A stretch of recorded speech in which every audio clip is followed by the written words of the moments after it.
Bien-aimés frères et sœurs, distingués invités, chers participants à cette grande conférence, Shalom.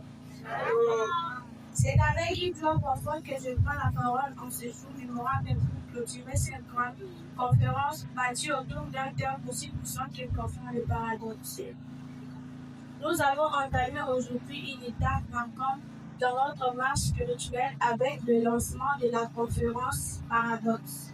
Même si pour des raisons personnelles, je n'ai pas pu être présent dans le début, mon cœur est resté connecté à cette vision. Ce thème ne va le fruit du hasard. Il est le cœur de la vision transmise par notre apôtre Jacques Chani, une orientation divine qui défie la logique humaine, mais révèle la puissance de Dieu. Car oui, Dieu travaille souvent dans le paradoxe.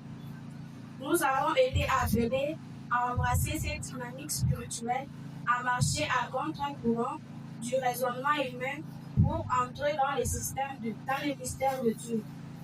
La Bible est remplie de paradoxes. Dieu a choisi le faible pour confondre le fort.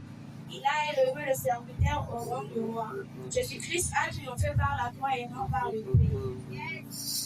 Alors, en tant que génération héritière de cette vision, nous nous lèvons à notre tour pour dire oui au paradoxe. Oui à une foi qui ne dépend pas d'essayer l'envoi, mais d'essayer l'envoi. Oui à une marche qui dépasse la raison pour s'appuyer sur la révélation. Cela nous montre que notre Dieu ne se limite pas à un raisonnement. Il agit là où l'on doute, là où le monde quitte, là où la logique échoue. Témoignages et moments d'impact vécus durant cette conférence. Et même si elle s'achève aujourd'hui, le message du paradoxe ne s'éteint pas, il commence à nous.